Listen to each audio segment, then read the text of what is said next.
How anyone doesn't see through this Philippines ISIS story is just beyond me.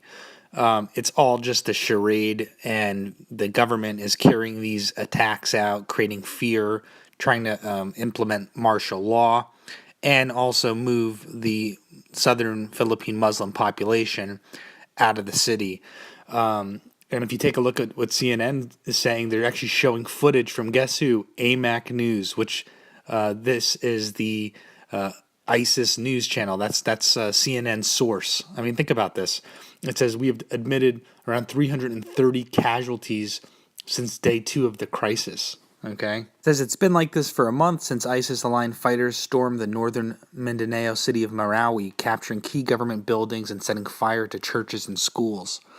And now they're saying that there's 100 fighters that are left. 100 fighters that are left. And, I mean, come on, people. You think that 100 fighters, number one, where'd they get all these weapons, the RPGs, the IEDs? And if they did have the weapons, then there's 100 fighters left, and they're needing American intelligence support in order to take these people out. Give me a freaking break. Watch this.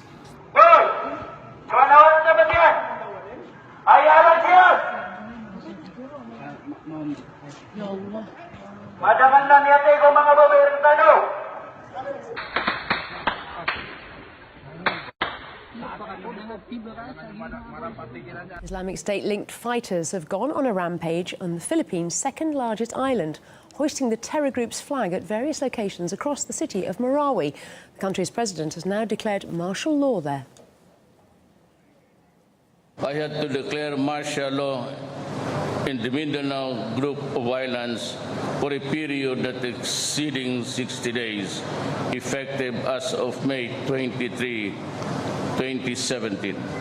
It is our constitutional mandate to enforce the law and provide security. Well, around 100 Islamist fighters went on the rampage in Marawi. They beheaded the local police chief, burned homes and a cathedral, and kidnapped a local priest and worshippers. These pictures show people fleeing the city. Well, President Duterte has said martial law could be extended to the entire country, as it was under former President Ferdinand Marcos in the 1970s. Back then, it ended up lasting 14 years, and many human rights abuses were carried out by the authorities.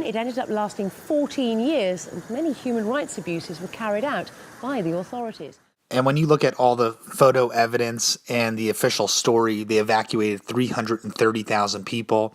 All they did was the government bombed, their own cities. And this is the ISIS official news network, AMOC, that now CNN is using as a source. They put this out there. This didn't come from some rebel groups. This came from the government bombing their own cities, and they're using this as a pretext to, push the Muslim population out of those areas, create fear and panic, and impose martial law.